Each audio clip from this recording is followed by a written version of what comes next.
Hello everyone, welcome back to my channel. आज हम लोग कुछ ऐसी मूवीज के बारे में डिस्कस करने वाले हैं जो कि रीमेक या कॉपीड है, पर एक्चुअल में बहुत कम लोग जानते हैं इनके बारे में, क्योंकि ज्यादातर इन मूवी के मेकर्स ने ओरिजिनल कंटेंट को क्रेडिट दिया ही नहीं है। समझ लीजिए एक ऐसा बहुत ही डरावना दिन है जब आप पढ़ाई करके एग्जाम देने गए और लकीली आपने जो पढ़ाई किया उसमें से कुछ सवाल एग्जाम्स में आ भी गए, पर एग्जाम देते वक्त आपके आसपास बैठने वाले लोगों में से कुछ लोगों ने आपसे नकल करके वो आंसर्स लिख लिए। चलिए इतना तो चलता है, लेकिन फिर वही लोग जब एग्जाम से निकल कर ये कहते हैं कि भाई मैंने तो सब पढ़ाई किया था और मैंने तो सब खुद से अटेम्प्ट किया है, तो आपको कैसा लगेगा? बिल्कुल ऐसा ही लगता है जब कहानी कहीं से कॉपी करके बिना क्रेडिट के रिलीज कर दिया जाए। ओरिजिनल मेकर्स को बिल्कुल वैसा ही लगता है। ओके, तो आगे बढ़ते हुए मेरी लिस्ट की तरफ, तो इस बार मैं ऐसा करूंगा कि मैं ओरिजिनल मूवी की कहानी और उसके एक्टर्स के बारे में बात करूंगा, और लिस्ट की अगली मूवी में बढ़ने से पहले मैं एंड में हिंदी वाली मूवी का नाम बताऊंगा। चलिए देखते हैं, गेम की तरह खेलते हैं कि आप लोग गेस कर पाते हैं कि नहीं। इसके पहले कि मैं कॉपीड वाले हिंदी मूवी का नाम बोलूं, आप लोग अंदाजा लगा सकते हैं कि नहीं कि कॉपीड वाली मूवी का नाम क्या है। तो पहली मूवी जो मेरी लिस्ट में है उसका नाम है अ स्टार इज बॉर्न। ये मूवी अभी तक 4 बार अडॉप्ट हो चुकी है हॉलीवुड में ही। ये पहली बार रिलीज हुई थी 1937 में, उसके बाद 1954 में, उसके बाद 1976 में और फाइनली 2018 में ये दोबारा अडॉप्ट हुई है।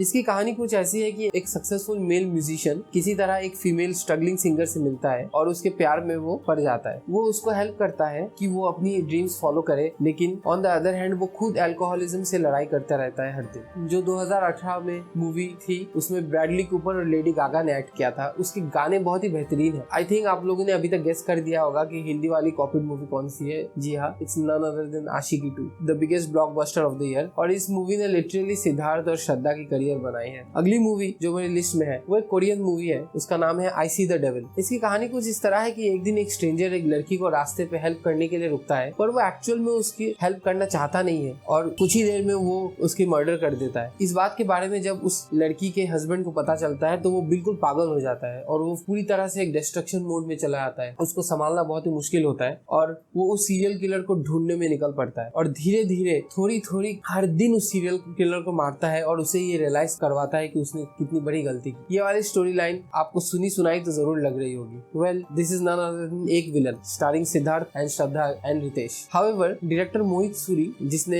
एक विलन बनाई है, उसने बहुत ही इंटेलिजेंटली इंडियन ऑडियंस के टेस्ट के हिसाब से इस मूवी को चेंज किया है, क्योंकि ओरिजिनल वाला बहुत ही डार्क था और वो बिल्कुल कमजोर दिल वालों के लिए नहीं था। उसको आप हॉरर मूवी भी बोल सकते हैं, क्योंकि उसमें ऐसे ऐसे सीन्स है जो आप देखोगे तो आप पूरी तरह से डर जाओगे। मूविंग ऑन हमारी अगली मूवी की तरफ, ये एक हॉलीवुड मूवी है स्टारिंग विल स्मिथ। इस मूवी का नाम है हिच। तो इसकी कहानी कुछ ऐसी है कि विल स्मिथ का कैरेक्टर जो है वो एक तरह का डेटिंग गुरु रहता है जो लड़कों की हेल्प करता है कि उन्हें अपने पसंद की लड़कियों से डेट करने मिले। लेकिन कुछ दिन बाद एक रिपोर्टर को इसके बारे में पता चल जाता है और वो उसको पब्लिकली सबके सामने लाने की कोशिश में लग जाता है। और उसके बाद जो होता है वो, अगर आपने अभी तक गेस नहीं किया है तो मे बी आपने इंडिया की one of the most superhit movie miss कर दी होगी। आई एम श्योर आप लोग को अब तक समझ ही आ गया होगा। हिंदी वाली फिल्म जिसकी ये स्टोरी है, there is none other than partner starring the very famous Govinda and Salman Khan, और इसके तो गाने भी सुपरहिट है, अब तक मैं सुनता हूँ। ये नेक्स्ट वाली जो मूवी है वो बहुत ही फेमस डायरेक्टर का बनाया हुआ है। मैं ओरिजिनल की बात कर रहा हूँ, created by the brilliant Christopher Nolan. इस मूवी का नाम है मोमेंटो। इसकी कहानी कुछ ऐसी है कि एक दिन एक बंदा नींद से उठता है तो उसे कुछ याद नहीं रहता। वो मिरर में देखता है तो उसे अपनी पूरी बॉडी में अलग अलग तरह की टैटूज दिखाई देते हैं और सामने पड़ा हुआ एक कैमरा दिखता है और उसके टैटूज में अजीब अजीब तरह की बातें लिखी हुई होती है। आई एम श्योर इतना इसके बारे में बताना ही काफी है, बाकी तो आप खुद गेस ही कर चुके होंगे, क्योंकि इसकी हिंदी वाली मूवी जो है वो बहुत ही फेमस है, इसलिए मैं इसकी कहानी के बारे में और कुछ बताऊंगा नहीं। जी हाँ, आमिर खान स्टारर गजनी। एक्चुअली ये मूवी पहले जो है तमिल में रिलीज हुई थी, उसके बाद सेम डायरेक्टर ने जो है इसको हिंदी में रिलीज किया और दोनों के दोनों सुपरहिट थे। पर हाउएवर मोमेंटो की कहानी जो है बहुत ज्यादा कॉम्प्लेक्स है। अगर आप दोनों की तुलना करेंगे, दोनों को कंपेयर करेंगे, हिंदी वाले तमिल वाला या इंग्लिश वाले के साथ, तो आपको समझ में आएगा कि डायरेक्टर ने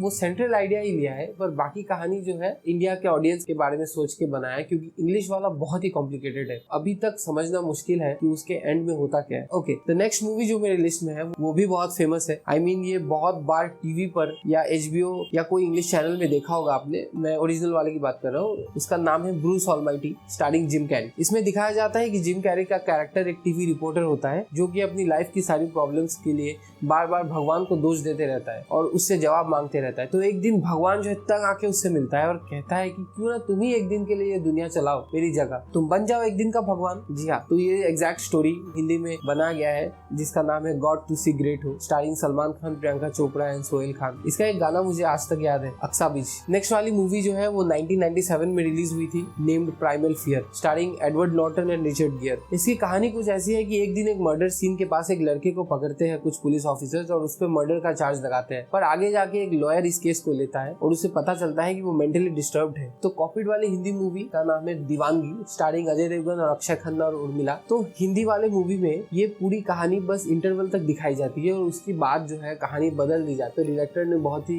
बढ़िया तरह से दिमाग के साथ खेला कि कोई बोल नहीं सके उनको कि आपने पूरी कॉपीड मूवी बना ली। तो इंटरवल तक कहानी है, उसके बाद जो है डायरेक्टर अपनी ही कहानी बनाता है। The last and final movie जो मेरे लिस्ट में है तो वो है स्टारिंग टॉम क्रूज। इस मूवी का नाम है फ्यू गुड मैन। इसमें दिखाते हैं कि दो मिलिट्री ऑफिसर्स एक फेलो ऑफिसर की मर्डर चार्ज में फंस जाते हैं और टॉम क्रूज का कैरेक्टर उनका लॉयर बन के आता है और उसे इन्वेस्टिगेट करते करते ऐसी कुछ इंटरनल चीजों के बारे में पता चल जाता है कि वो धीरे धीरे उसका शक किसी और की तरफ बढ़ने लगता है। वो बहुत ही कॉन्फिडेंट हो जाता है कि इन दोनों ऑफिसर्स ने जो है वो खून किया नहीं है। तो सेम स्टोरी को लेके हिंदी में बनाया गया है, एग्जैक्टली सेम कहानी, सब कुछ एग्जैक्ट, नेम शौर्य, स्टारिंग राहुल बोस और के मनन। और इंटरेस्टिंग बात तो ये है कि हिंदी वाली मूवी में नैरेटर जो है शाहरुख खान है। So that's it guys, thank you for staying back and listening. अगर आपको ये कंटेंट पसंद आया है तो प्लीज लाइक और शेयर कीजिए।